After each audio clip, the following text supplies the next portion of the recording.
की टेंशन हो जाएगी कम नेहा मैम के वीडियो लेक्चर्स के संग। डिफिकल्ट कॉन्सेप्ट को सबसे आसानी से समझने के लिए उनके चैनल को सब्सक्राइब करें और बेल आइकन को दबाएं उनके लेक्चर्स को सबसे पहले देखने के लिए।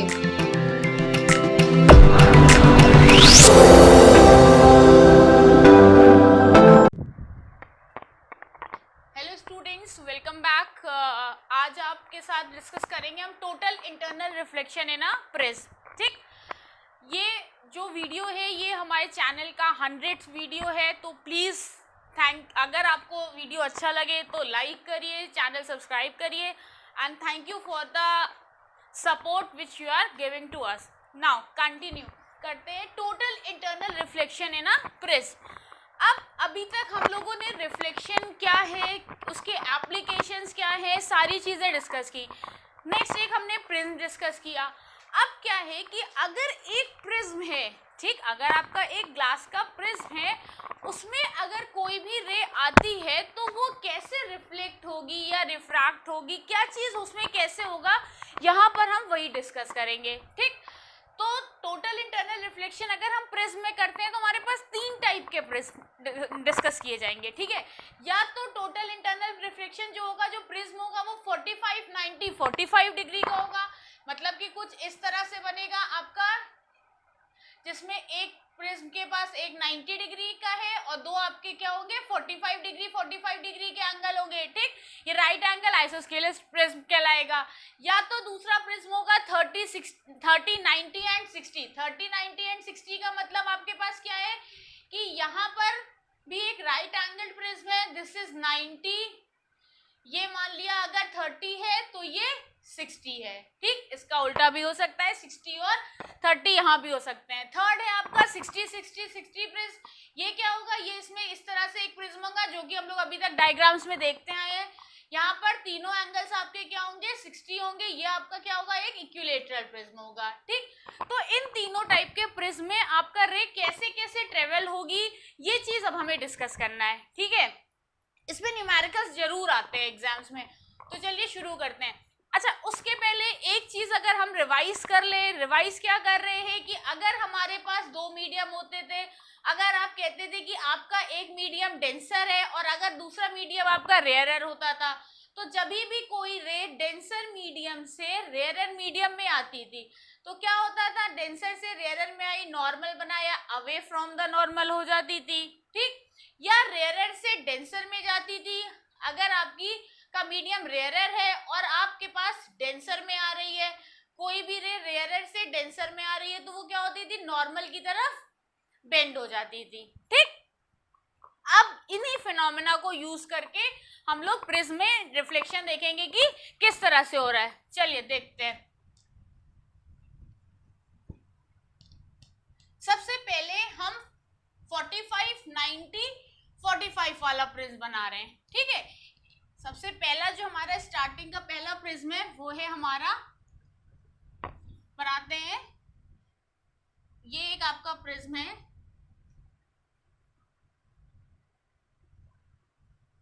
दिस इज 90, ये 45 और ये 45।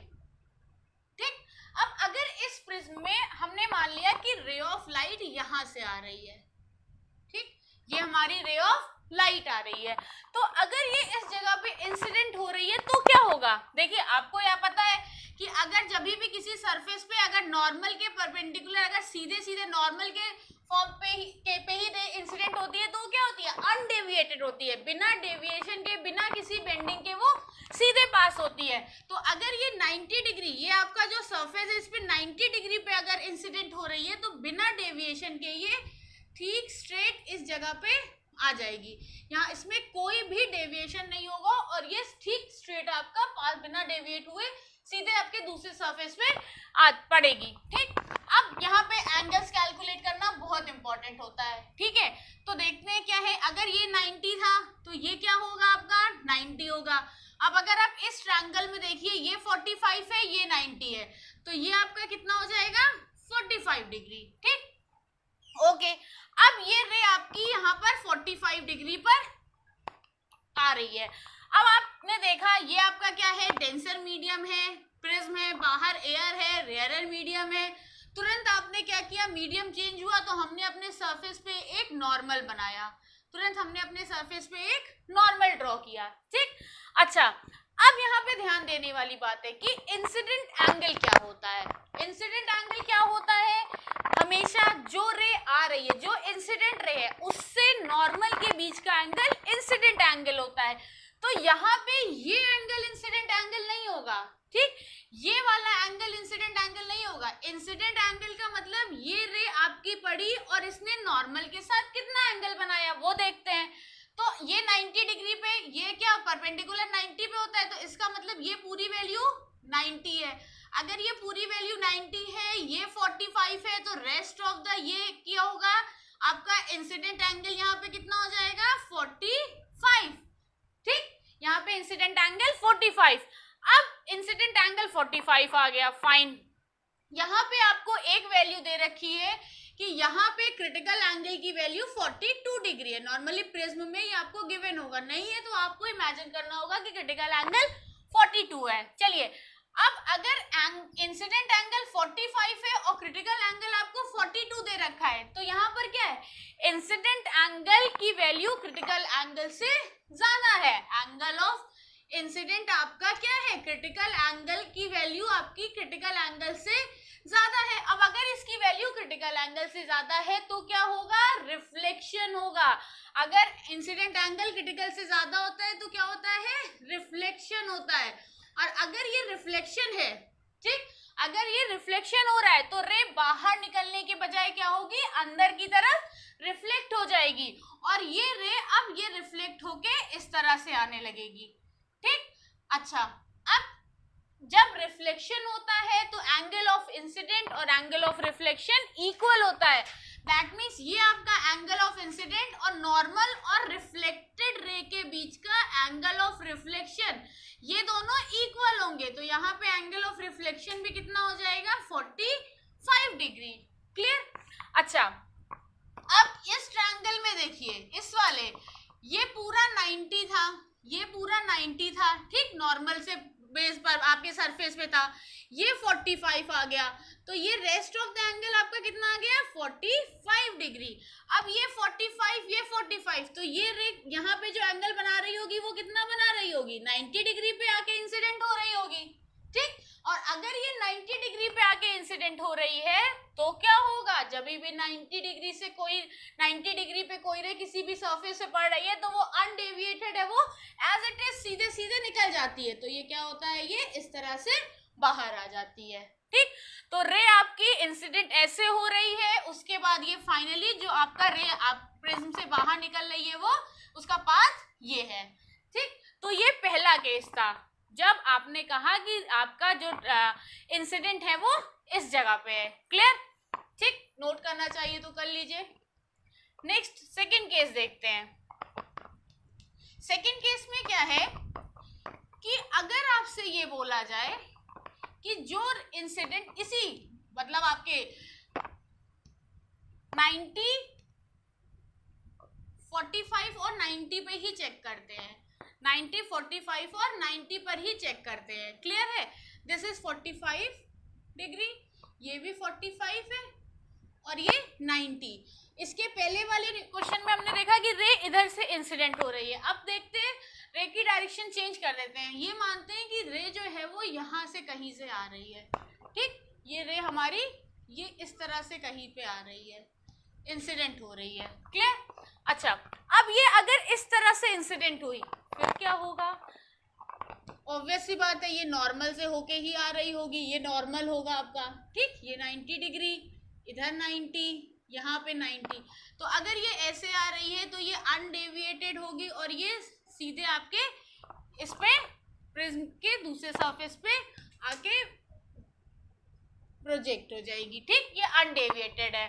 अब एंगल्स निकाल के देखते हैं कि एंगल्स क्या क्या निकलेंगे। फाइन, अगर ये 90 डिग्री पे आई थी तो नॉर्मल से ही आपके इंसिडेंट का एंगल 90 था, ये भी क्या है 90 डिग्री है, ये 45, ये 90, तो ये आपका कितना हो गया 45।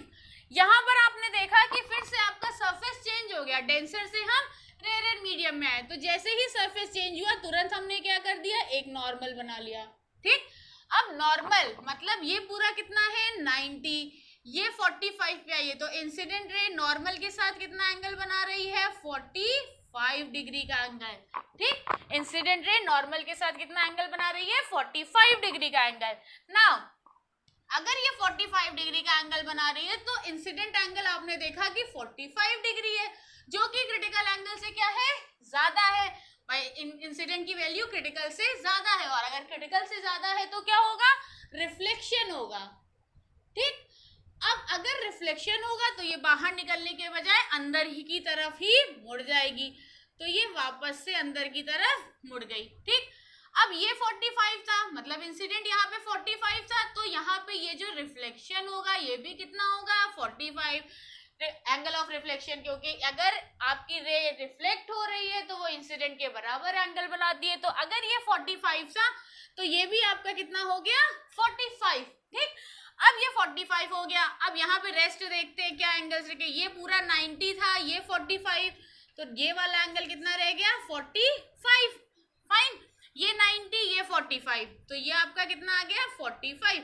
इसका मतलब ये सरफेस पे किस एंगल पे आपके आ रही है, 45, लेकिन अभी भी ये इंसिडेंट एंगल नहीं कहा जाएगा। जैसे वो सरफेस पे पड़ी तुरंत आपने क्या किया, नॉर्मल ड्रॉ किया, ये पूरा 90, ये 45, तो एंगल ऑफ इंसिडेंट आपका कितना है, यहाँ पर एंगल ऑफ इंसिडेंट ये आपका हो गया 45। अब यहाँ पे वापस से एंगल ऑफ इंसिडेंट 45 है, मतलब क्रिटिकल से ज्यादा है, तो ये रिफ्रैक्ट ना होके वापस से क्या होगी, रिफ्लेक्ट बैक हो जाएगी। ठीक, ये वापस से रिफ्लेक्ट हो जाएगी, तो ये वापस से क्या हो गई, यहाँ से 45 डिग्री का एंगल बनाते हुए ही रिफ्लेक्ट हो गई, तो ये एंगल ऑफ रिफ्लेक्शन कितना हो गया, 45। ओके, ठीक, ये 45 हो गया। अब क्या हुआ, ये पूरा 90 था, ये 45, तो ये रेस्ट ऑफ द एंगल कितना हो गया, 45। अब यहाँ पे देखिए किस एंगल पे ये आई होगी, ये 45, ये 45, तो ये कितना हो गया, 90 डिग्री। और अगर ये 90 डिग्री पे आके आपके इंसिडेंट हुई है तो ये सीधे सीधे एज इट इज अनडेविएटेड होगी और ये बाहर निकल जाएगी। तो अगर रे इस तरह से आ रही है तो ये वापस से प्रिज्म पे पाथ बदलते हुए वापस से उसी डायरेक्शन में निकल रही है। ठीक है, ये आपका सेकंड क्वेश्चन एक बताया गया है जब आपके पास राइट एंगल आइसोस्केलेस ट्रायंगल है 45, 45 और 90 डिग्री का। फाइन, चाहिए तो आप नोट कर लीजिए।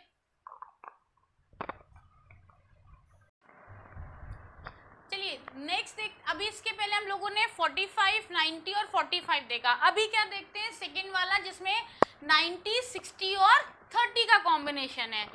फाइन, तो एक प्रिज्म बनाते हैं जिसमें ये आपका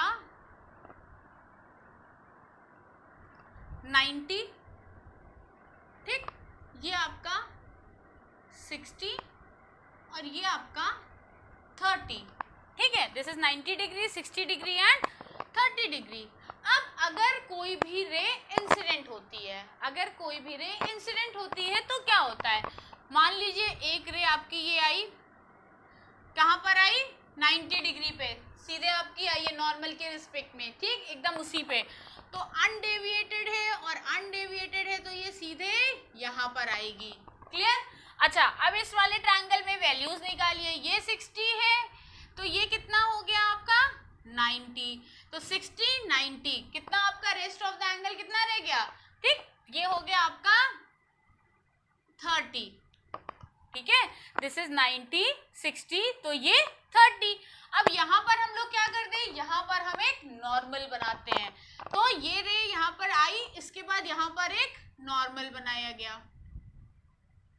अब नॉर्मल में चेक करते हैं, नॉर्मल में क्या देख रहे हैं, यहाँ पे देखा हम लोगों ने कि ये पूरा आपका कितना है, ये नॉर्मल में ये पूरा देखिए 90 डिग्री का, तो ये कितना रह गया, ये, क्योंकि इंसिडेंट एंगल निकालने ना, तो इंसिडेंट रे और नॉर्मल के रिस्पेक्ट में, तो ये आपका पूरा 90 था, ये 30 है, तो ये आपका कितना हो गया 60 डिग्री। ठीक, और अगर ये 60 डिग्री है आपका तो एंगल ऑफ रिफ्रैक्शन भी कितना हो जाएगा 60 डिग्री। तो ये 60 डिग्री पे इन हुई। अच्छा, अब 60 डिग्री, तो आपने कहा कि इंसिडेंट, हमारे इंसिडेंट एंगल क्या है 60 डिग्री, और ये इंसिडेंट एंगल आपका क्रिटिकल एंगल से क्या है, आपका क्रिटिकल एंगल कितना है, क्रिटिकल एंगल यहाँ पे भी 42 है। तो इंसिडेंट की वैल्यू ग्रेटर है क्रिटिकल से, और इंसिडेंट की वैल्यू अगर क्रिटिकल से ग्रेटर है तो क्या होता है, रिफ्लेक्शन। ठीक, और अगर इंसिडेंट की वैल्यू क्रिटिकल से ज्यादा है और रिफ्लेक्शन हुआ तो रे बाहर निकलने के बजाय वापस से रिफ्लेक्ट हो गई और ये यहाँ से इस तरह से जाने लगी। ठीक, अब एंगल ऑफ इंसिडेंट अगर 60 था तो एंगल ऑफ रिफ्लेक्शन भी कितना होगा 60। ठीक है, अब अगर ये भी 60 है तो ये पूरा आपका 90 था, यहाँ से 60 निकल गया तो ये रेस्ट ऑफ द कितना हो गया 30 हो गया। ठीक, रेस्ट ऑफ द आपका कितना हो गया 30 हो गया। अब ये 30, ठीक है, ये आपका 30 और ये 30, तो ये आपका कितना आ गया 30 अगर ये हो गया तो ये हमारा आ गया किस, कहाँ पे आपकी इंसिडेंट हुई, तो ये पूरा एंगल आपका आ गया 120। ठीक, 120। अब अगर रे आपकी जो इंसिडेंट हुई है 120 पे, ये जो रे आपकी इंसिडेंट हुई है 120 पे, ठीक है, अब यहाँ पे हम क्या करेंगे, ये यहाँ पे एक सोचने की चीज है कि यहाँ पर क्या किया, एक नॉर्मल ड्रॉ किया वापस से, क्योंकि यहाँ पे 120 कोई हमारा इंसिडेंट एंगल नहीं है, यहाँ पर आपने एक नॉर्मल ड्रॉ किया है और नॉर्मल से इंसिडेंट के बीच का ये एंगल निकालेंगे तो पूरा 120 है, इतना 90 होता है, तो ये कितना हो गया, ये हो गया हमारा 30, तो इंसिडेंट एंगल कितना हो गया 30। अब अगर इंसिडेंट एंगल क्रिटिकल एंगल से छोटा है तो रे क्या करेगी, रिफ्रैक्ट करेगी। अब मीडियम देखिए, ये डेंसर है, हमें कहाँ आना है रेयरर, तो डेंसर से रेयरर आना है तो हम क्या होंगे, अवे फ्रॉम द नॉर्मल। तो रे इस तरह से आ रही थी और ये वापस से इस तरह से जाएगी। ठीक, रे ऐसे आ रही थी और ये ऐसे इस तरह से जाएगी। अगर आप इसी क्वेश्चन में वैल्यूज को फ्लिप कर दीजिए, कैसे, क्या चीज फ्लिप करने के लिए बोल रहे हैं कि मान लिया कि यहाँ पर ये आपने ले रखा था, ठीक, आपको दोनों का डिफरेंस क्लियरली दिख जाएगा, ये हमने 30 कर दिया और ये 60 कर दिया और दिस इज 90। ठीक है, अब अगर रे यहाँ पर भी इस तरह से इंसिडेंट हो रही है, अगर रे यहाँ पर भी इस तरह से इंसिडेंट हो रही है तो ये क्या होगा, पहले तो ये सीधे आपके सरफेस पे आएगी, ये आपके सरफेस पे आई, फाइन। अब सरफेस पे आने के बाद इसमें क्या होगा, सरफेस पे आई, ये 30 था, ये आपका 90, तो ये कितना हो गया 60। ठीक, यहाँ पे आप क्या करिए, तुरंत फटाक से एक नॉर्मल बना दीजिए, ये पूरा 90, तो ये कितना रह गया 30। अब 30 की वैल्यू आपकी क्या है, क्रिटिकल एंगल से कम है, और अगर क्रिटिकल एंगल से कम है तो क्या होगा, रिफ्रैक्शन, रिफ्रैक्शन होगा, लाइट रिफ्रैक्ट होगी, डेंसर मीडियम से रेयरर मीडियम में आ रहे हैं, क्या होगा, अवे फ्रॉम द नॉर्मल, और जो लाइट ऐसे सीधे आ रही थी वो थोड़ी सी इस तरह से बेंड होके निकल जाएगी, अवे फ्रॉम द नॉर्मल। तो यहाँ पे देखिए दोनों लाइटें आ वैसे रही हैं, बट अगर हमने अपने एंगल्स बदल दिए, वहां 60 यहाँ 30 कर दिया, यहाँ पे और यहाँ इस वाले में यहाँ 30 और यहाँ 60 कर दिया, तो चीजें पूरी ड्रास्टिकली चेंज हो गई हैं। ठीक है, चलिए ये सेकंड टाइप का था। एक नेक्स्ट देख लेते हैं जिसमें हम ये कहते हैं कि जो आपका ट्रायंगल है वो इक्विलेटरल है। इक्विलेटरल मतलब सारे ही आपके जो एंगल्स हैं वो आपके 60 60 60 पे रखे हुए हैं। ठीक है, अब अगर आप इस तरह से एक बनाइए, पहले ट्रायंगल एक आपने ये बनाया जिसमें आपने बोला कि सारे जो आपके एंगल्स हैं वो 60 हैं, ये भी 60 है, ये भी 60 है, this is 60, this is 60 and this is also 60 degree. ठीक, अब यहाँ पे देखते हैं कि यहाँ पे अगर आप एक रे डायग्राम बनाएंगे तो क्या होगा। मान लीजिए आपकी कोई भी लाइट इंसिडेंट हुई, ठीक, this is a incident, fine. अब भाई ऑब्वियस सी बात है, अगर 90 डिग्री पे हो रही है तो सीधे निकल के जाना चाहिए था, ठीक, तो सीधे निकल के गई। ठीक है, तो ये आपका कितना था 90 डिग्री। ठीक है, अब ये 90 है तो ये भी हमारा सीधे निकल के गई है। ठीक है, तो 90 डिग्री, ये 90, ये 60, तो ये आपका कितना हो जाएगा यहाँ पे ये आपका हो जाएगा 30 डिग्री। ठीक, अब यहाँ पे क्या हुआ, चेंज हो गया मीडियम, तुरंत आपने एक नॉर्मल ड्रॉ कर दिया। आपने नॉर्मल ड्रॉ किया, एंगल ऑफ इंसिडेंट 30 नहीं होगा, एंगल ऑफ इंसिडेंट 30 नहीं होगा, क्या हो जाएगा, नॉर्मल से इंसिडेंट के बीच की वैल्यू, ये पूरा 90, ये 30 है, तो ये क्या हो गया 60। यहाँ पे एंगल ऑफ इंसिडेंट कितना हो गया 60 हो गया, क्रिटिकल एंगल से ज़्यादा हो गया, क्रिटिकल एंगल आपका 42 था, इंसिडेंट क्या हो गया, ज़्यादा हो गया, क्रिटिकल से क्या होगा आपका रिफ्लेक्शन होगा, रिफ्लेक्शन होगा, रे जो यहाँ थी वो वापस से आपकी रिफ्लेक्ट हो गई।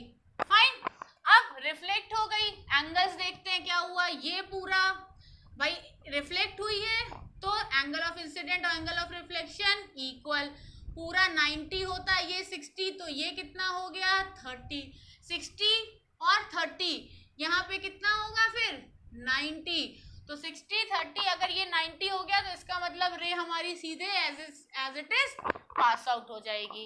ठीक, ये रे आपकी एज इट इज क्या हो जाएगी, पास आउट हो जाएगी। क्लियर है, ये 60 ये 30 तो ये हमारा 90।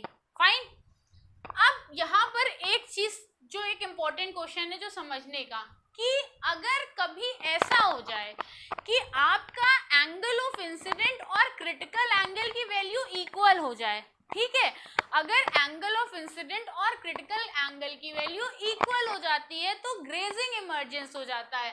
दैट मीन्स वो जो पाथ है वो रे उसी को फॉलो करने लगती है। इस पे आपके बुक में एक क्वेश्चन भी दिया हुआ है कि कुछ इस तरह से एक ग्लास स्लैब बना हुआ है, ठीक है, इस तरह से एक कुछ स्लैब है और कह रहे हैं कि कोई रे जो यहाँ पर आ रही है ये आपकी 42 डिग्री के एंगल पे आ रही है। ठीक, ये 42 डिग्री का आपका एंगल है, ये आपका कुछ ग्लास है और यहाँ पर एयर है। ठीक, अब यहाँ पे ध्यान से देखिए, ये 42 डिग्री पे आ रही है, अगर ये 42 डिग्री पे आ रही है तो क्या एंगल ऑफ इंसिडेंट 42 डिग्री है? नहीं, ये रे आपकी सरफेस पे टकरा रही है 42 डिग्री पे, लेकिन अभी तो हमें नॉर्मल बनाना है और नॉर्मल बनाने के बाद हमें एंगल ऑफ इंसिडेंट निकालना है। ओके, तो यहाँ पे पहले क्या कर दिया, एक नॉर्मल बना दिया। फाइन, अब ये पूरा 90 तो ये 42 पे आई है तो एंगल ऑफ इंसिडेंट कितना हो गया 48 degree, angle of incident 48 degree. Fine, अब 48 डिग्री हुआ, क्रिटिकल की वैल्यू कितनी होती है, क्रिटिकल की वैल्यू 42 डिग्री, इंसिडेंट कितना है 48 डिग्री, क्या होगा रिफ्लेक्शन होगा, रिफ्लेक्शन होगा तो ये रे इधर की तरफ रिफ्लेक्ट हो गई। फाइन, अगर ये इधर रिफ्लेक्ट हो गई, ये 48 था तो ये भी क्या है 48 डिग्री है, और अगर ये 48, अब यहाँ पे ट्रायंगल्स की वैल्यू निकालते हैं, ये 90 डिग्री पे था, ठीक, तो ये 48 हो गया, ये पूरा 90 होता है 48, तो रेस्ट ऑफ द एंगल कितना रह गया 42 डिग्री, ये 42 डिग्री, ये 48 डिग्री। फाइन, तो ये आपका क्या हो गया, ये आपका हो गया 48 डिग्री। अब इंसिडेंट की वैल्यू निकालते हैं, नॉर्मल बनाते हैं, पूरा 90 है, ये 48 है, तो एंगल ऑफ इंसिडेंट हमारा आ गया 42 डिग्री। अब ध्यान दीजिए, यहाँ पे एंगल ऑफ इंसिडेंट अगर 42 डिग्री है और क्रिटिकल भी आपका 42 डिग्री है तो दे बोथ आर सेम, और अगर ये सेम है तो रे आपकी आगे निकलने के बजाय इस सेम पाथ को फॉलो करेगी और ग्रेजिंग इमर्जेंस करते हुए ये इस तरह से निकल के आएगी, ये सेम। ये क्वेश्चन बताने का मतलब यही था कि अगर कभी भी इंसिडेंट 42 आ जाए, वो क्रिटिकल के बराबर दे रखा है, तो प्लीज ना रिफ्लेक्ट हो रही है ना रिफ्रैक्ट हो रही है, ग्रेजिंग इमर्जेंस है, ठीक से वो उसी पाथ को फॉलो अप कर रही है। दूसरा इंपॉर्टेंट की पॉइंट कि अगर रे इंसिडेंट आ रही है, कभी भी उस एंगल को देख के इंसिडेंट एंगल मत सोचिएगा, हमेशा उस एंगल के रिस्पेक्ट में एक नॉर्मल बनाइएगा, फिर नॉर्मल से देखिएगा कि वो वैल्यू को नॉर्मल से सब्सट्रैक्ट करिएगा, तब आप इंसिडेंट एंगल निकालिएगा। फाइन, तो ये कुछ क्वेश्चंस आपको प्रिज्म रे डायग्राम पे बताए गए थे, ठीक है। ओके, दिस इज इनफ, आगे के लेक्चर्स को प्लीज देखते रहिए और thank you, stay tune and stay safe, thank you.